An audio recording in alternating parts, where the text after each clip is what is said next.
ദൈവതിരുനാമം മഹത്വപ്പെടട്ടെ. ഏവർക്കും ശുഭദിനം ആശംസിച്ച് ഇന്നത്തെ ശുഭചിന്തയിലേക്ക് നമുക്ക് പ്രവേശിക്കാം.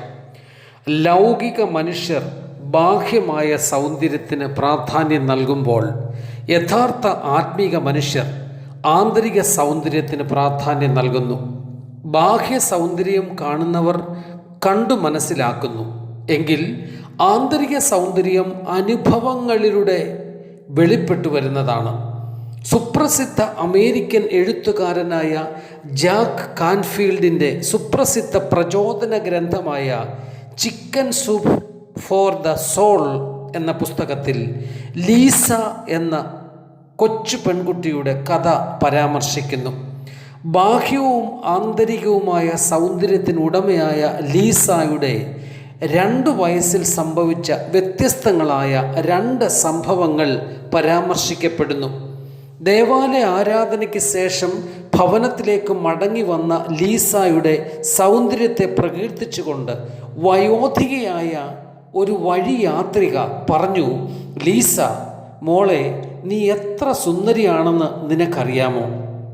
ഇത് കേട്ട മാത്രയിൽ ലീസയുടെ മുഖഭാവം മാറി. പരിക്കൻ ശബ്ദത്തിൽ അവൾ പറഞ്ഞു, ഊവ, എനിക്കറിയാം. ലീസയുടെ കൂടെ ഉണ്ടായിരുന്ന അവളുടെ മമ്മി പാമിളയ്ക്ക് അത് അനിഷ്ടമായി. ലീസ കേൾക്കെ അവളുടെ മമ്മി ആ അപരിചിതയായ വയോധികയോട് ക്ഷമ ചോദിച്ചു. വീട്ടിലെത്തിയ ലീസയോട് അമ്മ പറഞ്ഞു, മകളെ, നീ ആ മുത്തശ്ശിയോട് പ്രതികരിച്ചത് അത് ശരിയായില്ല. നിന്റെ ബാഹ്യ സൗന്ദര്യത്തെ മാത്രമാണ് അവർ കണ്ടത്. ആ ബാഹ്യ സൗന്ദര്യം ഒരു രോഗം പിടിപെട്ടാൽ ഇല്ലാതെയാകുന്നതാണ്. എന്നാൽ നിന്റെ ആന്തരിക സൗന്ദര്യം എന്നത് നിന്റെ സ്വഭാവത്തിൽ അധിഷ്ഠിതമാണ്.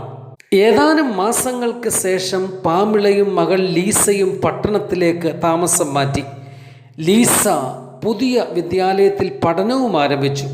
ലീസയ്ക്ക് ജീന എന്ന ഒരു കൂട്ടുകാരിയെ കിട്ടി. ജീനയുടെ അമ്മ അവളുടെ ചെറുപ്പത്തിൽ രോഗത്തിന് അടിമപ്പെട്ട് അതീവ വേദന അനുഭവിച്ച് മൃതി അടഞ്ഞിരുന്നു.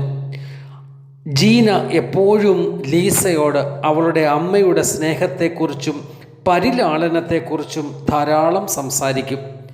സ്വന്തം അമ്മയിൽ നിന്നും കിട്ടാതെ പോയ സ്നേഹത്തെക്കുറിച്ച് അവൾ ലീസയോട് പല നിറകണ്ണുകളോട് പറഞ്ഞു.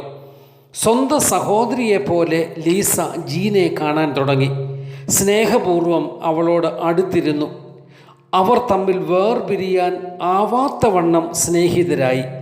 ജീനയ്ക്ക് വേണ്ടിയുള്ള ലീസയുടെ കരുതൽ, സ്നേഹം, ഇവയെല്ലാം സത്യത്തിൽ ലീസയെ ആന്തരിക സൗന്ദര്യം വർദ്ധിപ്പിക്കുന്നതായിരുന്നു. അർഹിക്കാത്തവർക്കായി നാം കരുതുന്നതും നൽകുന്നതും ഹൃദയത്തിൽ സ്നേഹം കൂട്ടിവെക്കുന്നതും അവർക്കായി ഹൃദയപൂർവ്വം പ്രാർത്ഥിക്കുന്നതും പ്രവർത്തിക്കുന്നതും നമ്മിലെ ആന്തരിക സൗന്ദര്യത്തെ വർദ്ധിപ്പിക്കുന്നതാണെന്ന പരമസത്യം എഴുത്തുകാരനായ ജാക്ക് കാൻഫീൽഡ് എടുത്തു പറയുന്നു.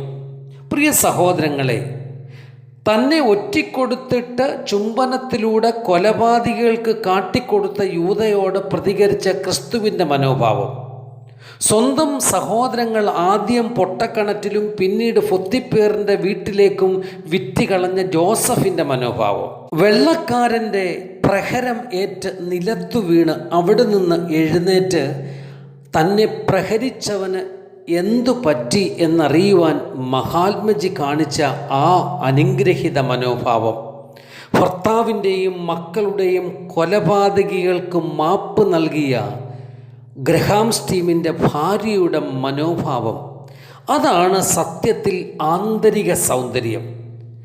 ആരോടും വൈരമില്ലാത്ത, എല്ലാവരോടും സ്നേഹമുള്ള, എല്ലാവരെയും കരുതുന്ന, ആരുടെയും കണ്ണു നിറയുവാൻ ആഗ്രഹിക്കാത്ത പ്രകൃതം, അതാണ് അകമയുള്ള സൗന്ദര്യത്തിൻ്റെ അടിസ്ഥാനം. അകമയും പുറമെയും സൗന്ദര്യം ആർജിച്ച ഭാരതീയ ഋഷിമാരുടെ മനോഭാവം, അത് ദേവപ്രസാദദായകരം എന്ന് ഹൈന്ദവ തത്വം പഠിപ്പിക്കുന്നു. ഓരോ മനുഷ്യനും അകമേ സൗന്ദര്യമുള്ളവരാണോ എന്ന് പരിചിന്തനത്തിന് സ്വയം വിധേയമാകണം.